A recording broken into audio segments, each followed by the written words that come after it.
Hello, this is Professor Keen. Today I want to do an exercise that uses Newton's laws of motion to analyze tension forces.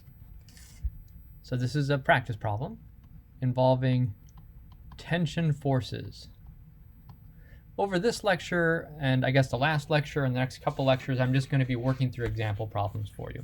Okay, so let's suppose that we have the following setup.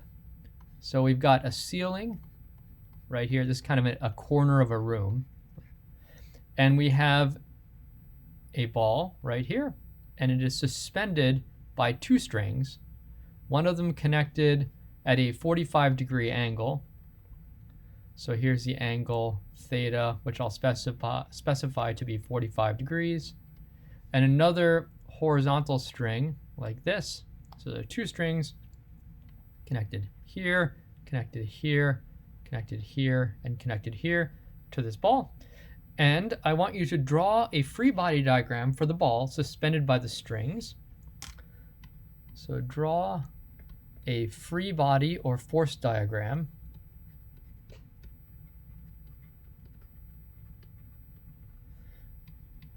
for this ball. And let me tell you also that the mass of this is 0.1 kilograms. So I want you to draw a free body diagram for the ball and evaluate all of the forces. In other words, tell me what the values of the forces with which this string is pulling up on the ball and with this string is pulling to the left on the ball, and of course the weight. Okay? By the way, the force that is in each of these strings, typically we say that force is a tension force. Typically we say there's tension in a rope or in a string, although that's a bit misleading. Strictly speaking, when we talk about a tension force, we mean the force that is exerted by the string or the rope on the thing to which it is attached. So the tension force is the force with which this string pulls on the ball. It also happens to be the force with which that string pulls on the ceiling, right? By Newton's third law. If the ceiling is pulling on the ball using the string, then the ball is pulling on the ceiling using the string. Okay? And likewise, the tension force exerted by this string is the tension force. It's the force that it exerts on the ball pulling to the left, but it's also the force with which the string pulls on the wall to the right. But once again, since we're only drawing the free body diagram for the ball, I don't need to draw the forces with which the string is pulling on the ceiling and with which this string is pulling on the wall. Okay, so here's our strategy for solving this problem. First of all, I'll just kind of lay out the steps because these steps are the typical steps one does in solving just about any of these problems. So first of all, draw the free body diagram. The second step is going to be to set up a coordinate system that is appropriate for this problem and write Newton's second law in coordinate form. I'll explain what I mean by this in a moment. So set up a coordinate system and write Newton's second law in coordinate form. Step 3 is identify any constraints that are going to help you solve the problem. So for example, is the acceleration in any direction equal to 0? Does Newton's third law imply any constraints? So we'll use that. And fourth, solve for all of the forces. Okay, so that is the basic strategy for solving this problem, and it's going to be the same strategy we use on a number of problems. Okay, so step 1. Step 1 is draw a free body diagram. So I'm going to represent this mass by a dot, and then each of the forces that are acting on it I'm going to represent by an arrow. So there is going to be a force that is pointing up this way diagonally. I'll call that T1, the tension force. Then there's another force horizontally. I'll call this force T2. That's another tension force. It's a force with which that string right over here is pulling on it. And then finally, there's the force of gravity, or the weight of the ball. That's the force with which the Earth pulls down on it. Okay, there we go. We have accomplished step number 1. Now, step number 2, we want to set up a coordinate system and write Newton's second law in coordinate form. Okay, now we have quite a bit of latitude in how we set up the coordinate system here, and it's kind of an art form, choosing the best coordinate system, but you'll get the hang of this. One of the ideas is you want to draw typically a Cartesian coordinate system, but sometimes you can use polar coordinate systems. We'll primarily focus on Cartesian coordinate systems in this class, although we will, when we're talking about rotational motion, we'll use polar coordinate systems as well. In this problem right here, you can see that there are forces directed in this direction diagonally. So we are going to choose a coordinate system that is aligned with some of those forces. So I'm going to pick a coordinate system that looks like this. This will be our x direction, and this will be our y direction. Vertically, the y direction, x direction will be that way. Okay. All right, that's going to allow us to write these forces in coordinate form using Newton's second law. So that's the direction in the x direction, that's the direction of the y direction. Now we can consider the x direction and the y direction separately. So let's write Newton's second law. Okay, well, Newton's second law says force equals mass times acceleration. In particular, the sum of all of the forces, that's a sigma, Greek letter sigma for sum, the sum of all the forces that are pointing along the x-axis is going to be equal to the mass times the acceleration along the x-axis. And similarly, in the y direction, the sum of all of the forces that are directed in the y direction is going to be equal to the mass times the acceleration in the y direction. Okay?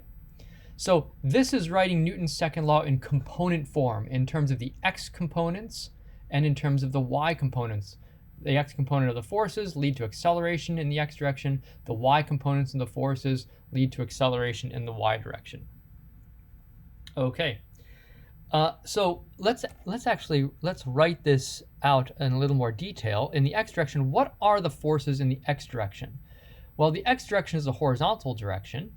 So we can see right away this tension force is in the y direction, and it is going to be a negative in the negative y direction, so I'll call it negative T2 equals mass times the acceleration in the x direction.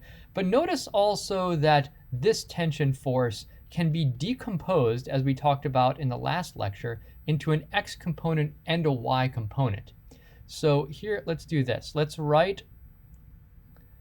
decompose the tension into tension 1 in the x direction and a tension 1 in the y direction. Okay, so what are plugging this T1x into this formula, we have T1x, it's in the positive x direction, T2 in the negative x direction, and that equals mass times acceleration in the x direction. Okay, what about the y component forces? Well, we've got T1y minus W equals the mass times the acceleration in the y direction. Okay, so I've expressly written these forces in their x and y components. All right, now step 3.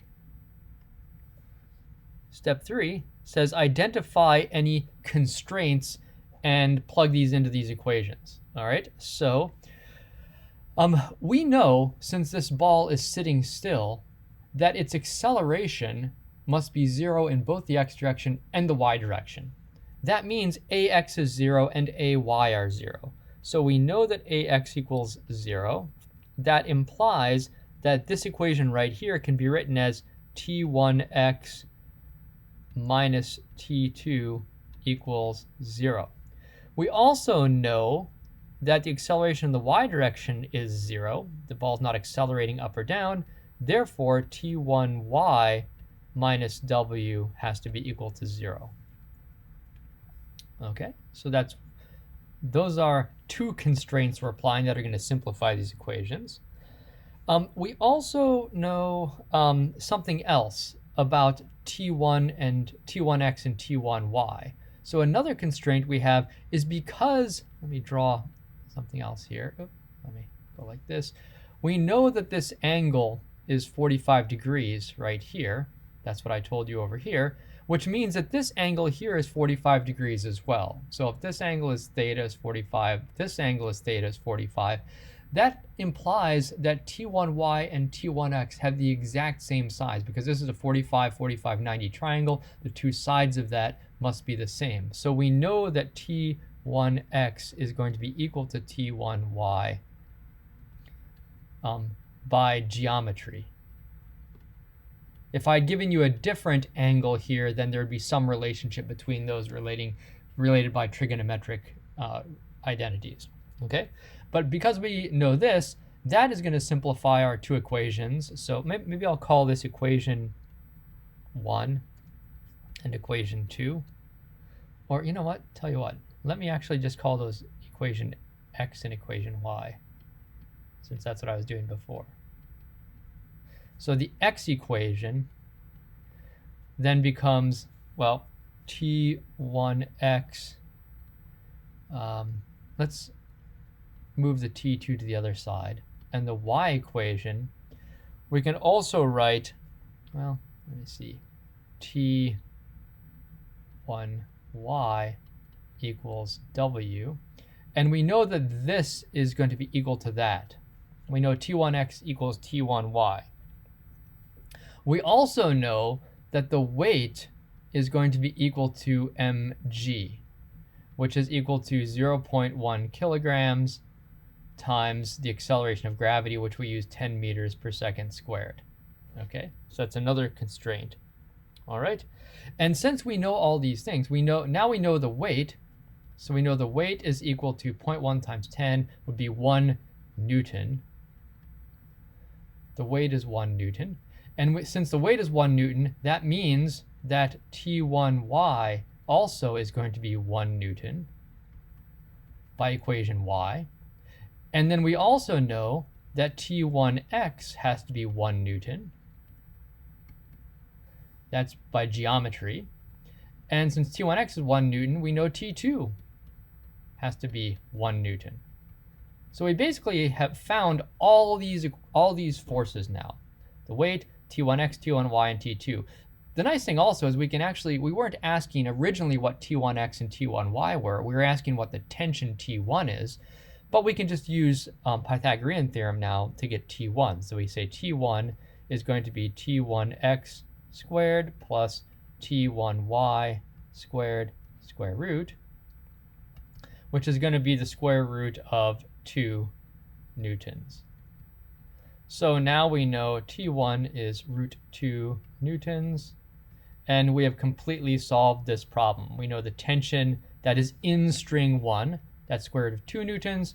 We know the tension that is in string 2, that is the force with which string 2 pulls on the ball, and we know the weight of the ball. So we have completely solved this static problem, that is this problem where the ball is sitting still. How did we do this? We first set up a free body diagram. The next thing we did is we set up a coordinate system, and we wrote Newton's second law in coordinate forms.